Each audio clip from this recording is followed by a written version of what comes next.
Hello,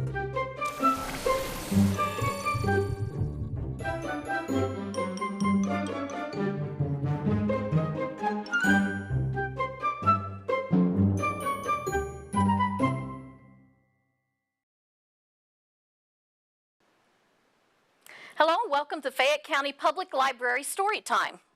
Our first story today is Winston the Woof. It looks like he's been in this book.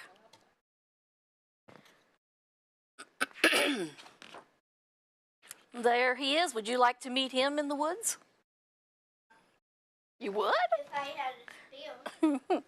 Winston the Woof swished his tail as he ran past the burger stand. He did slow down to sniff, but he did not drool. Meaty treats were not what Winston had in mind. Winston wanted books, and he knew where to find them.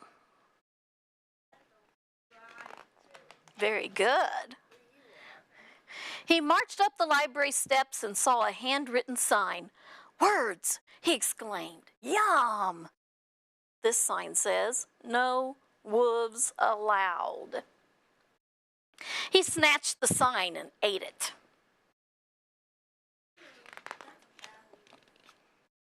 Winston opened the door, but an angry librarian stood in his way.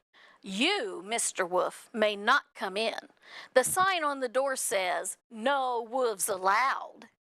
Winston bared his teeth. "I ate your silly sign," he growled. "Now step aside." The librarian rang her bell. "He's back," she cried, "that wicked wolf who chews on books." Library helpers came running. Winston tried to dodge them, but soon everyone was chasing poor Winston the Woof. Winston leaped over computers, hopped over tables and chairs. Soon he was trapped. But then a girl named Rosie appeared. "Quick," she said, "follow me." Rosie showed Winston a secret door. She led him through an alley, then under a bridge, and over a hill. When at last the two of them stopped, Rosie demanded the truth. "Why do you nibble on books?" "Why ask for trouble, Woof?" "Isn't it obvious? Can you guess?" asked Winston. "Words are so delicious. Why, words taste better than roasted skunk, even better than gopher stew." "Woof," said Rosie, "you must break this terrible habit. You must never nibble on books again. Never." Winston began to howl. "I'll starve," he wailed. "I'll die without words." Rosie just laughed. "Be quiet, Woof, and listen to me. You do not have to chew on a book to taste the wonderful words inside. Words taste even better when you get them with your eyes." Winston squinted at Rosie. "Is this a trick? Can this be true?" "Trust me," said Rosie. "Sit down. You and I are going to have lessons." So each afternoon, Rosie read stories to Winston. She taught him to sound out the words. Winston caught on fast. He learned to eat words with his eyes, which is to say, Winston learned to read.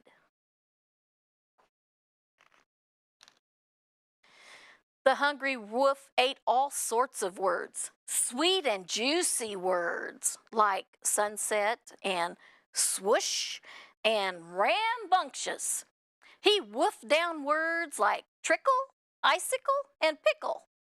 To him, they tasted like clean spring rain. His favorite words rhymed with crunch, punch, and munch, and lunch. Ooh. Winston read Rosie's books until he knew them all by heart. Then Winston said to Rosie, "I must have a new stack of library books." Rosie sighed. "Why try it again? You know they will block the door. The sign says no wolves allowed, and that means you." "I'll never give up on books," he declared. "Never." Then Winston smiled. "Do you suppose your grandmother's clothes might fit a wolf?" Rosie scratched her head. Grandma's clothes? Trust me, said Winston, I have a plan.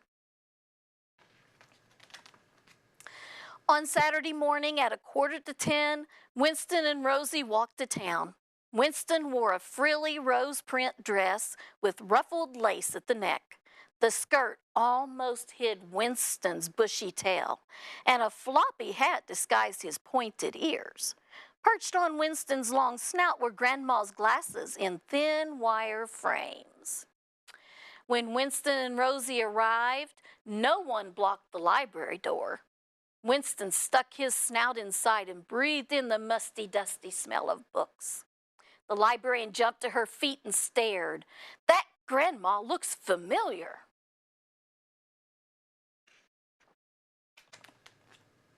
Rosie marched right up to her. I'd like you to meet Granny Winston, she said. She needs a library card so she can check out books. And she'll gladly read at story time. The children will love her tales. Winston nodded. I'll read to the children all day long if you like.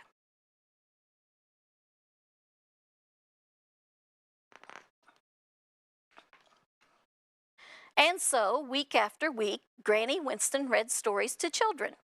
If anyone noticed the sharp white teeth, no one complained. And if at times the hem of Granny's skirt seemed to twitch and sway, no one revealed the secret. Winston the Woof, or Granny, so-called, never lost his taste for words.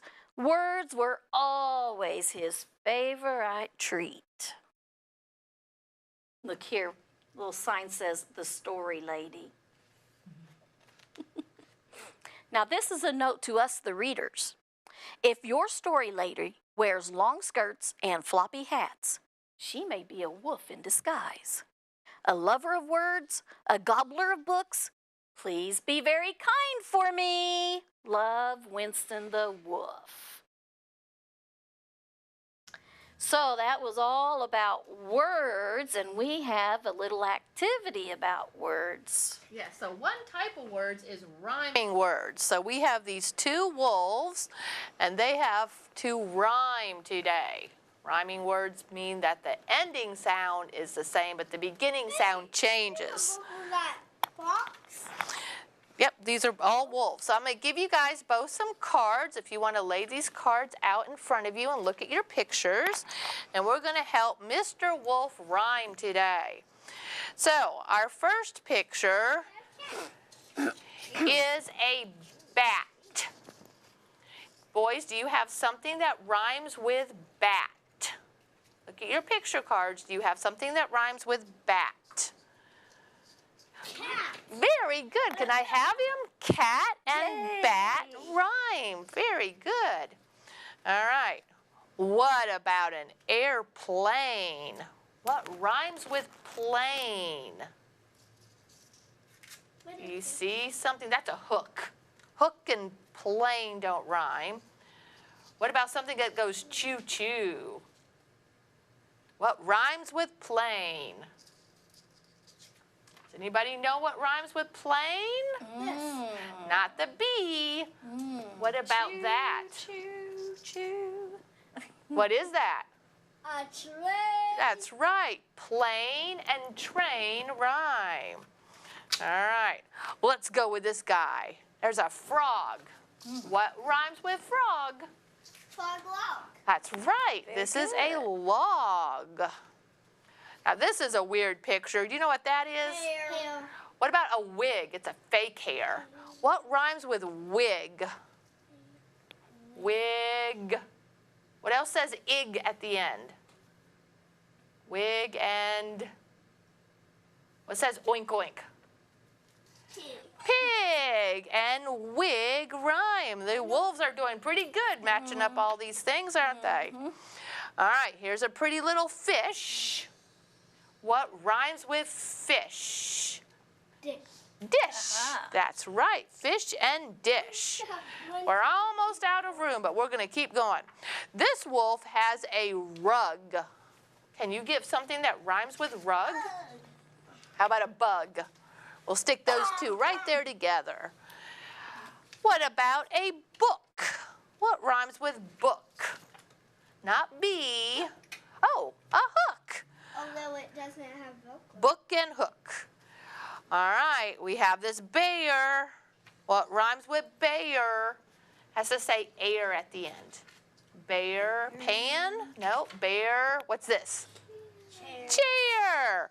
All right, we're about out of room. We're going to move these here real quick, and we're going to finish up with a pie. Pie and pan, that has the same beginning sound, but not the ending sound. Try the other one.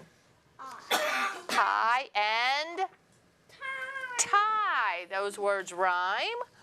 What goes with tree? This time you have to one.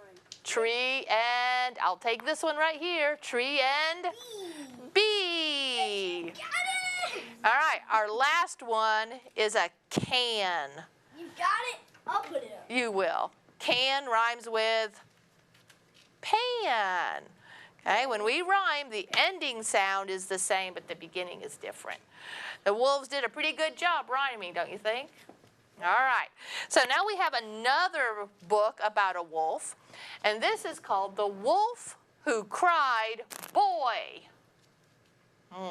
The wolf that cried boy. Now, we have to look at the beginning pages of this book, because what's happening here? Is he running? Yes. He's running. And look over here. Looks like maybe baby wolf and mom and dad wolf. Let's see what happens. Are they tired? Yes. They ran a lot, didn't they? Look at those tongues. They got long tongues. Yes, they do. So once upon a time, there lived a family of wolves. They stole sheep and ran after deer and snacked on muskrat and squirrel. Except for Little Wolf, that is, who never stopped complaining about what his mom and dad prepared each night for dinner. He's not happy with dinner. Lamb burgers again, he whined. I hate lamb burgers. What about sloppy doughs? We had sloppy doughs last night. Chocolate mousse again, he whimpered. Chocolate mousse makes me sick. And besides, it looks like, that's enough, said Father Wolf. But it never did any good, for all Little Wolf wanted to eat was boy. Why can't we have boy tonight? We never have boy anymore. Well, son, sighed the father, there was a time when a clever wolf could snatch a shepherd boy off a hill or pluck a farm boy off a field. Why, there was nothing better than a steaming plate of boy chops and baked boy tater and some boysenberry pie. But boys are hard to come by these days, so stop your complaining and finish off your chocolate mousse. Yes, Father, said Little Wolf, and then he said, but suppose I did find a boy someday. Father Wolf smiled. Well, if you find a boy out there in the woods, your mother and I will be happy to catch him and cook him for you. But I wouldn't get my hopes up. So the next day, Little Wolf made his way home from school and he sniffed the air. 3-pig salad, he moaned. I hate 3-pig salad. And then the Little Wolf remembered what his father had told him about catching a boy someday. And so he decided to play a little trick and put off that awful dinner for a while. So he ran as fast as he could, howling all the way home. Boy, boy, I've just seen a boy in the woods. If we hurry, we can catch him. So Father and Mother Wolf raced out of the cave. They ran through the woods and to the top of the hill and all the way down to the creek. They peered into trees and sniffed behind rocks and looked in every hollow log. But they could never find the boy. We looked everywhere, panted Father Wolf. There's those big long tongues again. Everywhere a boy might go, but we just couldn't find him. Better luck next time, son. Little Wolf tried to look disappointed, but it was all he could do to keep from laughing. He tricked his mom and dad, didn't he? The joke got even better when his mother announced, "Oh no, 3 Pig salad is ruined. The bricks are limp and the straw is damp and the sticks have turned, all sticky." "Oh, don't worry, dear," said Father Wolf. "We can make with just some snack food tonight." And so they crunched on chipmunks and dip. Little Wolf was happy. He was so happy, in fact, that he decided to try the same trick the very next day. "It's a boy! It's a boy!" he cried. "I saw him again. He's just at the edge of the woods." And so once again, Father and Mother Wolf went racing after the boy. And once again, they came dragging home with their paws empty. And once again, their dinner was ruined. "Just look at that Granny Smith pie," Mother Wolf sighed. "The apples are entirely too mushy." "Yep," said Father Wolf, "and Granny's gone all crusty and hard." "Look at those snacks. Looks like we're having snacks again," said Little Wolf. But the smile on his face made Father Wolf wonder. And then he heard his son a little bit later on the phone. "That's right," Little Wolf whispered. "I didn't have to eat any dinner tonight either. I think I'm going to tell them there's a boy out there again tomorrow." Father Wolf went straight to Mother Wolf, and they agreed that on the following night they would ignore their son's silly tricks. So the next day, Little Wolf made his way home from school as usual. He could smell the awful odor of that hot, steaming musket ratville as it floated out of the cave. And it was just about to holler, "Boy!" when an amazing thing happened. There, walking through the woods before him, were more boys than he had ever seen. Look at all those Boy Scouts. "Boy!" he cried. "Boy! Boy!" But no one came running from the cave. "Boy!" he hollered. "Boys!" he yelled even louder, but still no one came. And so he ran into his cave shouting, "There are boys out there, dozens of them. Big ones, little ones, fat ones, skinny ones, enough to fill our freezer and Auntie's freezer too." But his mother just shrugged and said, "Well, that's very nice, dear, but I've already got our supper all planned out." Father Wolf hid his face behind the newspaper. And that's when one of the boys stuck his head into the cave. He was a very mischievous type, a lot like Little Wolf, in fact, and he had crept away from his scout pack to see if he could have a closer look. "See," said Little Wolf, "there's one of them right there now." But even though the boy tiptoed right into the cave, Little Wolf couldn't get anyone to look. "There's a boy on the couch," he howled. "That's enough now, son," said his mother. "You're not going to fool us again," said his father from behind the newspaper. "We're on to your tricks." "But I'm not lying this time, honest," said Little Wolf. "There really is a boy right here in our cave." The boy glanced at his watch and then turned to leave. "Look, please, look at me," Little Wolf begged. "He's getting away." But by the time Father Wolf finally stuck his head above the paper, the boy was gone. "But you waited too long," cried Little Wolf. "He was here just a minute ago. All we have to do is run outside." "We're gonna do no such thing," growled the father. "From now on, you're gonna eat your dinner without complaining. And you will have to stop your fibbing once for all," said Mother. "Do you understand?" "Okay," said Little Wolf. So from then on, Little Wolf ate Limburgers and 3 Pig salad and even grew fond of Granny Smith pie. And he never cried, "Boy," again. And that's why all boys live happily ever after. What do you think? Pretty good story, right? I look forward to Mm-hmm.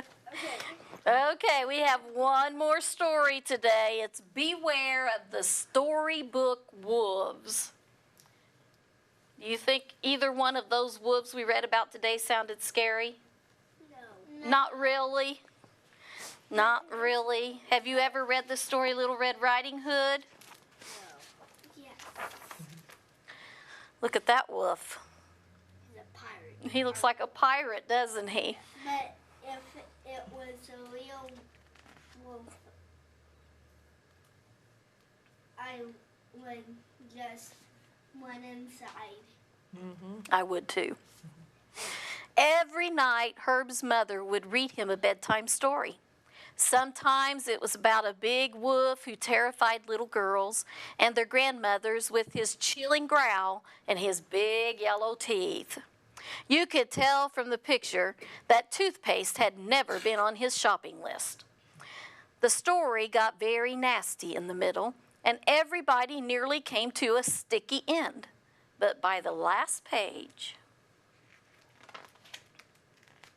it had all turned out well and went happy ever afterly. It was one of Herb's favorites. He particularly liked the back cover, which had a picture of a smaller wolf with a patch over one eye, and the words, "For a real thrill, try reading the story of the little fierce wolf and the 3 pink piglets. It will scare your socks off."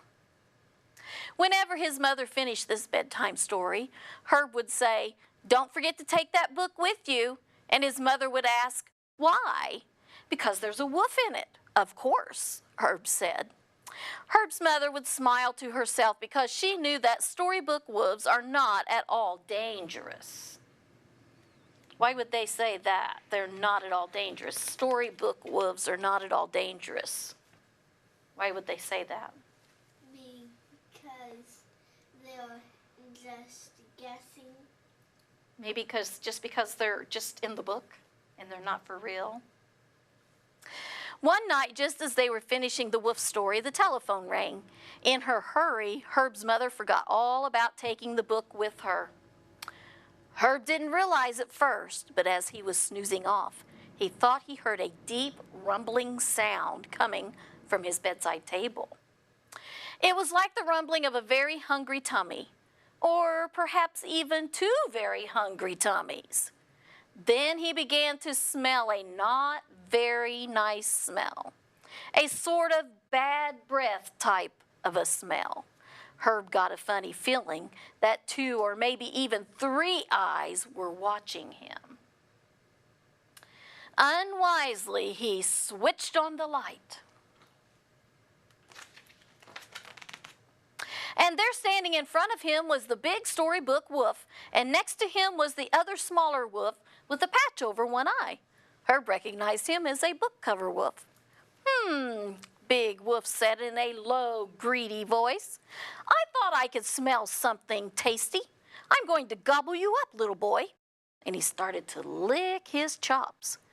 "Ooh, can I have his little pink toes? They look just like piglets," said Little Wolf. And he tried to lick his chops, but he wasn't very good at it and just ended up dribbling all over the carpet.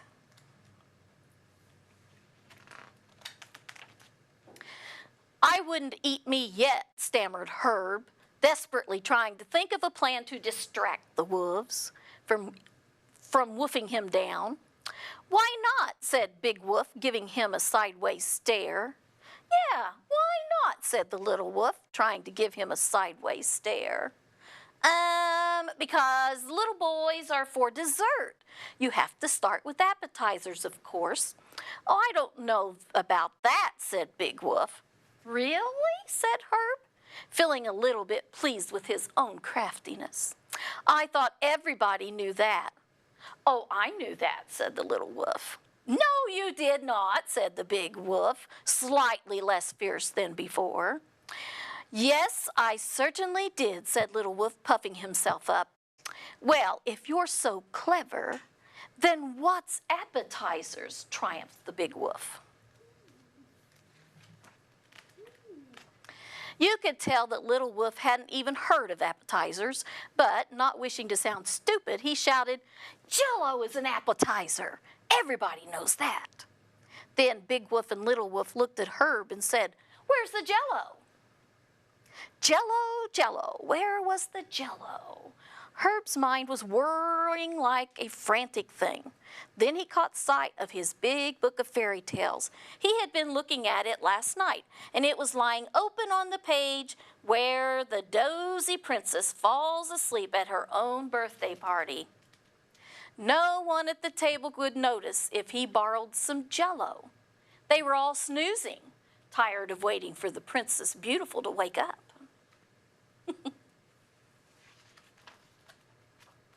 Herb was so busy struggling to slide the JellO off the page.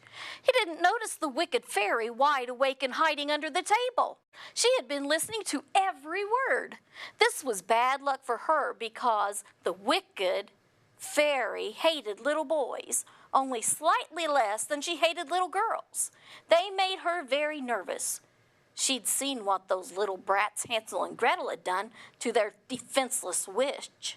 Not only did they nibble her cottage half to pieces, but then they went and shoved her in her own oven. Children put her in a very bad mood indeed. "Oh, you dozy doormats, don't you know anything?" snarled the fairy. "You woof half-wits give wickedness a bad name. He's tricked you, you know. Little boys are appetizers. JellO is dessert." And with that, the wicked fairy jumped back into the book and snapped it shut. First, the wolves went almost purple in the cheeks and with embarrassment, and then their eyes went all mean and squinty. Herb could tell things had taken a turn for the really quite bad. So he snatched up the fairy tale book, found the page with the fairy godmother, and shook it until she tumbled out of the book and onto the floor. She was a bit cross, though, because her dress got crumpled and she nearly twisted her ankle. "Well," she said, "I've got a good mind to turn you into a caterpillar, little boy." "No, no," said Herb. "Don't turn me into a caterpillar. It's those two who need to be caterpillars." "Oh, no, not you two again," said the godmother, spying the two alarmed wolves. "Always making trouble, blowing people's houses down and gobbling them up without so much as a 'do you mind?'" As she said this, she accidentally waved her wand at the little wolf, and the smoke went poof, just like in fairy tales. And suddenly there was the little wolf standing in a ball gown. Doesn't he look cute? Oh dear, this will never do," said the fairy godmother, shaking her head. "That dress was meant for Cinderella. You shook me out of the book just as I was about to send her to the ball. Awfully nice dress, though. I have an eye for fashion, as you can probably tell, but not at all suitable for a wolf." You should put him as a pirate because he already has the iPad. Yeah.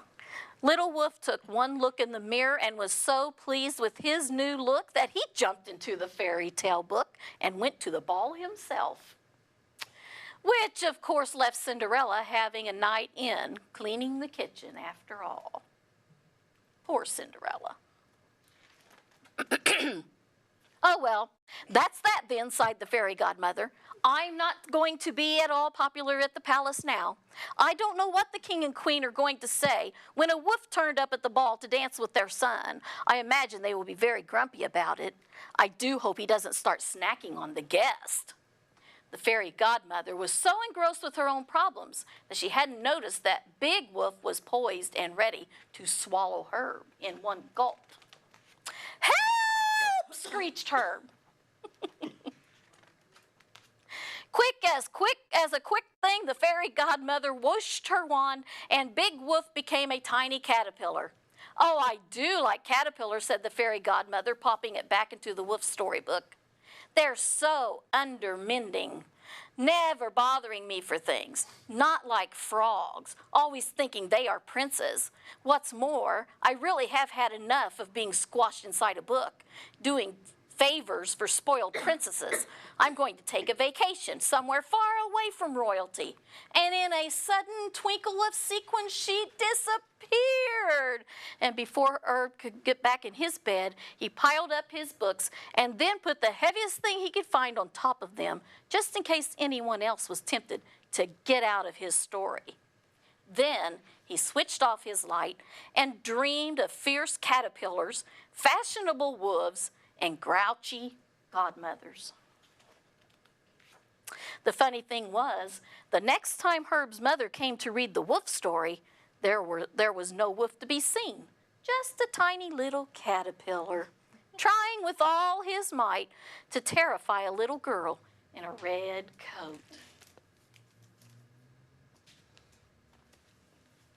So, we are glad you joined us today for story time. It's time for us to go. We'd just like to say goodbye.